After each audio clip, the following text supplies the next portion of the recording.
Un enfoque cristiano a la filosofía. Criterios inmediatos. 1. Instinto. Por instinto se entiende un patrón innato de actividad y respuesta, común a un determinado grupo biológico. La mayoría de los psicólogos están de acuerdo en que existen algunos instintos humanos, pero no se han puesto de acuerdo en cuanto al número exacto de los mismos. Ha habido la tendencia a reducir el número de instintos, porque se ha demostrado que muchos tipos de conducta que antes se tenían por instintivos, han sido realmente aprendidos.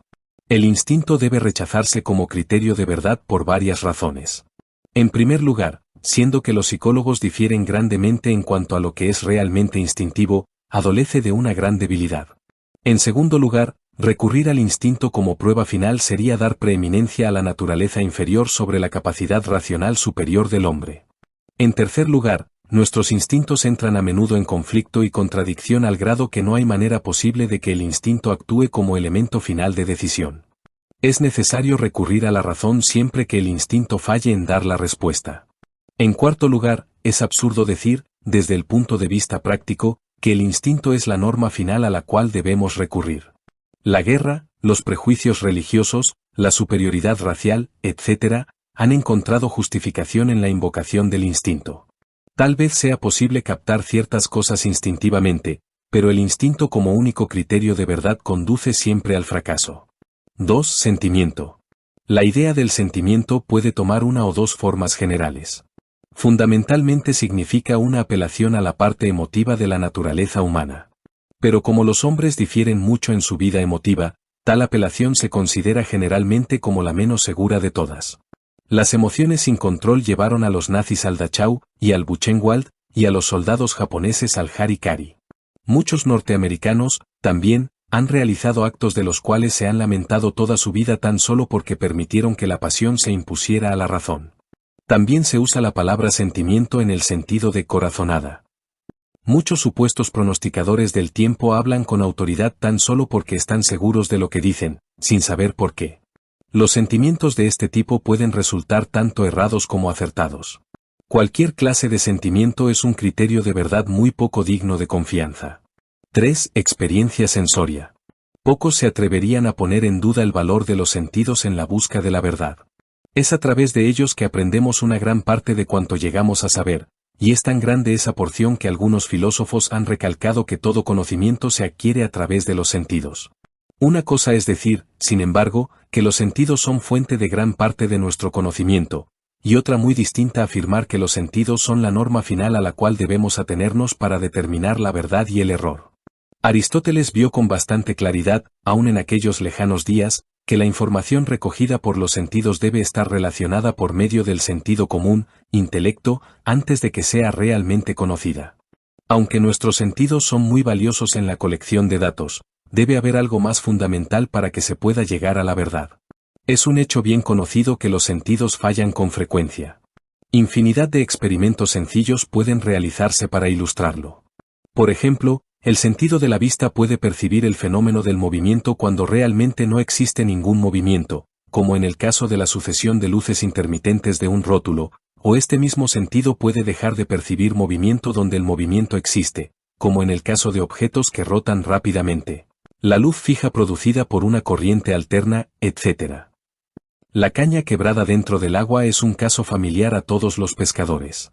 Los textos de psicología están cuajados de ilustraciones sobre las muchas maneras en que los sentidos puedan engañarse. Pero el mismo hecho de que nos demos cuenta de tales equivocaciones hace necesario que haya algo más fundamental que los sentidos. Con frecuencia los objetos son diferentes de como parecen a los sentidos, y no es sino mediante la experiencia que pueden borrarse los errores y llegarse a inferencias correctas. La flaqueza de los sentidos se halla bien expresada en el relato hecho por el profesor Manteguió, de la respuesta dada por un científico a un escéptico, respuesta que merece citarse en toda su extensión, cuando el escéptico opina que un objeto, tal como el Sol, puede ser diferente en color, forma, posición y tamaño de lo que parece. El científico asiente pero no se decide ni por el pesimismo desesperante del escéptico sobre tales posibilidades, ni por el rechazo optimista que de las mismas hace. El fenomenalista. Él se limita a estudiar las apariencias, con vistas a distinguir las cualidades debidas a los medios físicos y fisiológicos, a través de los cuales se presenta el objeto, de las cualidades del objeto mismo. Descubre que el tamaño aparente del Sol o de cualquier otro objeto es función de su tamaño real o de la distancia, y habiendo comprobado la distancia por el método del paralelaje, así como medido el tamaño de la imagen del Sol, se vale de sus conocimientos de óptica para calcular el verdadero tamaño de un objeto, que a una distancia dada proyecta una imagen de un tamaño dado. Habiendo así llegado a saber el tamaño real del Sol, ya no le preocupa si en apariencia se percibe del tamaño de un platillo o de una bañera. Luego procede el científico a determinar la posición angular del Sol. Como en el caso del tamaño aparente, descubre que la posición aparente es función de varias variantes: a. la refracción del aire; b. la distancia entre el observador y el Sol; c. la velocidad de la luz; d. la velocidad de la rotación de la Tierra; y e. un último factor que es independiente de la relación del observador con el Sol, y que muy bien puede llamarse la posición objetiva del Sol, o sea su posición en relación con las estrellas fijas. Es obvio que la ciencia no avanzaría muy rápidamente si el hombre de ciencia supusiera que la realidad es tal como aparece a los sentidos. La experiencia sensoria como criterio final de la verdad debe rechazarse también. 4. Intuición. Por intuición se entiende el conocimiento de un objeto cualquiera en forma no determinada previamente por ningún acto de razonamiento. Es la aprehensión directa de la verdad aparte de todo proceso razonado. El término intuición se ha usado de diversas maneras, de modo que se habla de intuiciones racionales, axiomas, intuiciones morales, intuiciones místicas, etc. El intuicionismo como medio de conocer la verdad se ha usado mucho en la historia del pensamiento. El profesor Manteguió define la intuición como la capacidad del alma para ponerse en comunicación telepática directa con espíritus incorporales, con fuerzas cósmicas misteriosas, o aún con Dios mismo. Esta forma de alcanzar y verificar la verdad ha ganado grandes simpatías, porque en todos los campos del esfuerzo humano parece haberse logrado importantes hallazgos por medio de las llamadas iluminaciones del genio. Artistas, poetas, inventores, etc., han rendido culto de cuando en el santuario de la intuición. Que puede haber intuiciones es algo que no puede negarse. Parece que el hombre capta ciertas verdades de una manera directa. La falacia del intuicionista radica en el hecho de suponer que toda la verdad deriva de las intuiciones. Parece no darse cuenta de que la misma proposición, toda la verdad es intuitiva, es en sí un producto de la razón. Más aún, el intuicionismo asume con frecuencia una forma extremadamente irracional. Muchas instituciones mentales están bien equipadas con individuos que están allí por la certeza de sus intuiciones. El hombre de estabilidad racional, normal, no encuentra ninguna verdad en los engaños de tales individuos. Si bien la certeza subjetiva puede ser muy real para un individuo, al mismo tiempo puede estar muy lejos de la verdad. Otra objeción hecha a la intuición como el mejor criterio disponible se halla en su carácter contradictorio. Las intuiciones de varias personas y hasta del mismo individuo son con frecuencia contradictorias entre sí. Mientras que un intuicionista puede reclamar que su conocimiento viene de más allá de la razón y la experiencia y que, por eso mismo, no está sujeto a la investigación ni a la verificación racionales y empíricas, siempre está expuesto a ser acusado de afirmar y creer cosas contradichas por otros intuicionistas. El carácter contradictorio del intuicionismo se ilustra bien con las pretensiones de intuicionistas religiosos como María Baker Eddy, José Smith, Manuel Swedenborg, y otros.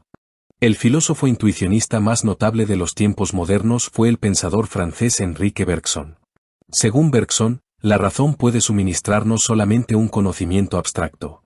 Nos informa de cosas tales como el tiempo, la vida, el espacio, pero jamás alcanza a penetrar el tiempo real, ni la vida real. La vida, tal como se vive en el tiempo, solo puede ser captada interior o intuitivamente. El conocimiento intelectual es externo, relativo, abstracto y parcial, mientras que el conocimiento intuitivo es interno, inmediato, vivo y completo. El pensamiento de Bergson ha influido sobre los existencialistas franceses. Lo más que puede decirse del intuicionismo es que, si bien puede ser una fuente de la verdad, constituye una prueba muy deficiente. La evidencia contradictoria de las intuiciones debe ser juzgada por un criterio más elevado antes de que pueda admitirse su validez. En último análisis, la naturaleza racional del hombre debe escoger entre las diversas intuiciones a la luz de la experiencia total. Y si hay intuiciones que parecen no admitir la prueba, debe dejárseles en suspenso antes que aceptarlas como verdad sin suficiente evidencia. Parece, pues, que probar la verdad mediante el instinto, el sentimiento, los sentidos o la intuición por sí solos, resulta igualmente falaz. Debemos recurrir a una norma superior en cada caso a fin de determinar entre estos criterios subjetivos que han sido empleados de cuando en cuando.